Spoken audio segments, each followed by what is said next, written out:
नमस्कार, आदाब। हमारे डिजिटल प्लेटफॉर्म में आपका स्वागत है। हम बात करेंगे एक ऐसी कहानी की जो बॉलीवुड इतिहास और कानूनी जंग का अनोखा मेल है। जी हां, हम बात कर रहे हैं बॉलीवुड स्टार सैफ अली खान और उनकी 15,000 करोड़ की पुश्तैनी संपत्ति की, जो मध्य प्रदेश हाई कोर्ट के एक ताजा फैसले के बाद खतरे में पड़ गई है। ये संपत्तियां, जिनमें भोपाल के शाही महल और जमीनें शामिल है, अब सरकार के कब्जे में जा सकती हैं, क्योंकि इन्हें एनिमी प्रॉपर्टी यानी दुश्मन संपत्ति घोषित कर दिया गया है। लेकिन ये एनिमी प्रॉपर्टी क्या है? सैफ अली खान का इससे क्या लेना देना है और क्यों उनकी दादी की एक बहन के 75 साल पुराने फैसले ने आज इतना बड़ा विवाद खड़ा कर दिया है? हम आपको ले चलेंगे भोपाल के नवाबों की शाही दुनिया में, जहां इतिहास, कानून और पारिवारिक विरासत की जंग एक साथ चल रही है। सैफ अली खान सिर्फ एक बॉलीवुड स्टार नहीं है, वो पटौदी खानदान के वारिस भी हैं और उनकी जड़ें भोपाल के शाही नवाबी परिवार से जुड़ी हैं। भोपाल मध्य प्रदेश का एक ऐसा शहर है जो कभी नवाबों की रियासत हुआ करता था। सैफ के परदादा नवाब हमीदुल्ला खान भोपाल के आखिरी नवाब थे, जिन्होंने 1926 से 1949 तक शासन किया। उनकी जो मौत है वो 1960 में हुई थी, लेकिन उनकी संपत्तियां, जिनमें भोपाल और रायसेन में हजारों एकड़ की जमीन है, शाही महल है और ऐतिहासिक इमारतें शामिल है, आज भी चर्चा का विषय बनी हुई है।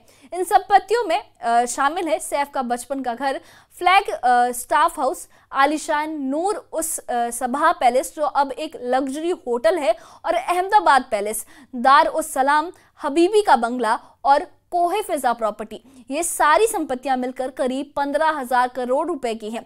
लेकिन अब ये संपत्तियां सैफ और उनके परिवार, उनकी मां शर्मिला टैगोर, बहन सोहा और सबा अली खान से छिन सकती हैं, और उसका कारण है भारत सरकार ने इन्हें एनिमी प्रॉपर्टी घोषित कर दिया है। तो आखिर ये एनिमी प्रॉपर्टी का टैग कैसे लगा और इसकी कहानी क्या है, आपको बताते हैं। इसकी कहानी शुरू होती है 1947 के बंटवारे से और सैफ की परदादी अबीदा सुल्तान के एक फैसले से। चलिए इस कहानी को और गहराई से समझते हैं। एनिमी प्रॉपर्टी यानी दुश्मन संपत्ति का कॉन्सेप्ट भारत में 1968 के एनिमी प्रॉपर्टी एक्ट से शुरू हुआ। ये कानून उस संपत्तियों को कवर करता है जो उन लोगों की थी जो भारत पाकिस्तान बंटवारे के बाद पाकिस्तान चले गए और वहां की नागरिकता ले ली। इस कानून को 1965 के भारत पाक युद्ध के बाद और मजबूत किया गया, ताकि ऐसी संपत्तियों को भारत सरकार अपने कब्जे में ले सके। सैफ अली खान के केस में यह विवाद नवाब हमीदुल्ला खान की सबसे बड़ी बेटी अबीदा सुल्तान की वजह से शुरू हुआ। नवाब हमीदुल्ला खान की 3 बेटियां थी, अबीदा सुल्तान, साजिदा सुल्तान और एक तीसरी बेटी अबीदा सुल्तान। अबीदा सुल्तान 1950 में पाकिस्तान चली गई और वहां की नागरिकता ले ली। दूसरी ओर साजिदा सुल्तान भारत में रही और उन्होंने इफ्तिखार अली पटौदी से शादी की, जो सैफ के दादा थे। साजिदा सुल्तान को 1961 में भारत सरकार ने नवाब हमीदुल्ला खान की आधिकारिक वारिस माना। साजिदा सुल्तान के बेटे मंसूर अली खान, टाइगर पटौदी और फिर उनके जो बच्चे हैं सैफ अली और सोहा अली खान और सबा अली खान को ये संपत्तियां विरासत में मिली है। लेकिन 2014 में custodian of enemy property department ने इन संपत्तियों को एनिमी प्रॉपर्टी घोषित कर दिया, क्योंकि अबीदा सुल्तान पाकिस्तान चली गई थी। सरकार का तर्क है कि नवाब की संपत्तियां अबीदा के नाम पर थी और उनकी पाकिस्तान जाने की वजह से ये संपत्तियां सरकार के कब्जे में आ सकती हैं। सैफ अली खान और उनके परिवार ने इस एनिमी प्रॉपर्टी टैग को 2015 में मध्य प्रदेश हाई कोर्ट में चुनौती दी थी। सैफ अली खान का कहना था कि ये नोटिस गैर कानूनी है, क्योंकि साजिदा सुल्तान को भारत सरकार ने ही वारिस माना था और भोपाल का भारत में विलय 1949 में हो चुका था। सैफ ने यह भी कहा कि ये नोटिस 1949 के विलय समझौते और मुस्लिम पर्सनल लॉ के खिलाफ है। 2015 में हाई कोर्ट ने सैफ के पक्ष में एक अस्थायी स्टे दिया था, यानी सरकार इन संपत्तियों पर कब्जा नहीं कर सकती थी। लेकिन 13 दिसंबर 2024 को जस्टिस विवेक अग्रवाल की बेंच ने इस स्टे को हटा दिया और सैफ की याचिका खारिज कर दी। कोर्ट ने कहा कि एनिमी प्रॉपर्टी एक्ट 2017 के तहत एक अपीलेट अथॉरिटी है, जहां सैफ और उनका परिवार 30 दिनों के अंदर अपील दायर कर सकता है। लेकिन खबरों के मुताबिक सैफ और उनके परिवार ने 30 दिन की इस समय सीमा में अपील दायर नहीं की।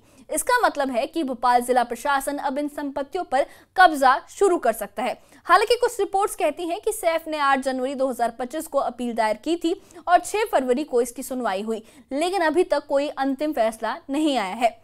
मई 2025 में इसकी अगली सुनवाई हुई। ये कहानी सिर्फ सरकार और सैफ के बीच की नहीं है, इसमें एक और ट्विस्ट भी है। पटौदी परिवार के अंदर का विवाद। 1999 में नवाब हमीदुल्लाह खान के कुछ दूसरे वारिसों जैसे बेगम सुरैया राशिद और बेगम मेहरताज ने कोर्ट में याचिका दायर की। उनका कहना था कि नवाब की संपत्तियां साजिद सुल्तान को अकेले नहीं मिलनी चाहिए थी। 1937 के मुस्लिम पर्सनल लॉ शरीयत के हिसाब से नवाब की मृत्यु के बाद उनकी संपत्ति सभी वारिसों में बंटनी चाहिए थी। 2000 में भोपाल की एक ट्रायल कोर्ट ने साजिदा सुल्तान और उनके वारिसों सैफ, शर्मिला, सोहा और सबा के पक्ष में फैसला दिया, लेकिन 2025 में मध्य प्रदेश हाई कोर्ट ने इस 25 साल पुराने फैसले को पलट दिया। कोर्ट ने कहा कि ट्रायल कोर्ट ने इलाहाबाद हाई कोर्ट के एक पुराने फैसले पर भरोसा किया जो सुप्रीम कोर्ट ने 2020 में रद्द कर दिया था। सुप्रीम कोर्ट ने यह साफ किया कि शाही संपत्तियां राजनीतिक उत्तराधिकार की जगह पर्सनल लॉ के हिसाब से बंटनी चाहिए। अब हाई कोर्ट ने ट्रायल कोर्ट को इस मामले की फिर से सुनवाई करने और 1 साल के अंदर फैसला देने को कहा है। इसका मतलब है कि सैफ और उनके परिवार को न सिर्फ सरकार से बल्कि अपने ही रिश्तेदारों से भी कानूनी जंग लड़नी पड़ सकती है। तो सैफ अली खान के सामने दोहरी मुसीबत है। पहली, सरकार का एनिमी प्रॉपर्टी टैग, जिसके तहत 15,000 करोड़ रुपए की संपत्तियां जिनमें फ्लैग स्टाफ हाउस है, नूर उस सभा पैलेस है और अहमदाबाद पैलेस शामिल है, सरकार के कब्जे में जा सकती है। और दूसरी, परिवार के अंदर का विवाद जो इन संपत्तियों को और बांट सकता है। इन संपत्तियों का भोपाल की संस्कृति और इतिहास में भी बहुत बड़ा महत्व है। नूर उस सभा पैलेस आज एक लग्जरी होटल है और फ्लैग स्टाफ हाउस वही जगह है जहां सैफ ने अपना बचपन बिताया। अगर सरकार इन्हें ले लेती है तो भोपाल के लोग जो इन संपत्तियों में रहते हैं या किराएदार हैं, वो भी प्रभावित हो सकते हैं। सैफ के लिए ये वक्त और भी मुश्किल है क्योंकि हाल ही में उनके मुंबई वाले घर में एक हमलावर ने उन पर चाकू से हमला किया था। ऐसे में वो शारीरिक और मानसिक रूप से भी इस कानूनी जंग का सामना कर रहे हैं। सैफ अली खान की ये कहानी सिर्फ एक बॉलीवुड स्टार की नहीं बल्कि भारत के इतिहास, बंटवारे और कानून के जटिल मकर जाल की भी है। एक तरफ है 15,000 करोड़ रुपए की शाही विरासत जो भोपाल की सांस्कृतिक धरोहर का हिस्सा है। दूसरी तरफ है एनिमी प्रॉपर्टी एक्ट जो 75 साल पुराने फैसले को आधार बनाकर इन संपत्तियों को सरकार के हवाले कर सकता है। और इस बीच में है सैफ का परिवार जो न सिर्फ सरकार से बल्कि अपने रिश्तेदारों से भी जंग लड़ रहा है। क्या सैफ इस कानूनी जंग को जीत पाएंगे? कोर्ट की नई सुनवाई से कोई नया मोड़ आएगा या फिर भोपाल के ये शाही महल हमेशा के लिए सरकार के कब्जे में चले जाएंगे? इन सवालों के जवाब तो वक्त ही देगा, लेकिन इतना साफ है कि ये मामला सिर्फ सैफ अली खान का नहीं बल्कि बंटवारे के बाद की कई शाही परिवारों की विरासत का है। हमें कमेंट बॉक्स में बताइए कि आप इस बारे में क्या सोचते हैं। क्या आपको लगता है कि ये सैफ को ये संपत्तियां वापस मिलेगी या सरकार जो फैसला ले रही है वो फैसला सही है? हमें अपनी राय जरूर बताइए और इस मामले से जुड़े अपडेट्स के लिए और ऐसी ही खबरों के लिए हमारे चैनल के साथ बने रहिए। हमारे चैनल को सब्सक्राइब करिए। शुक्रिया।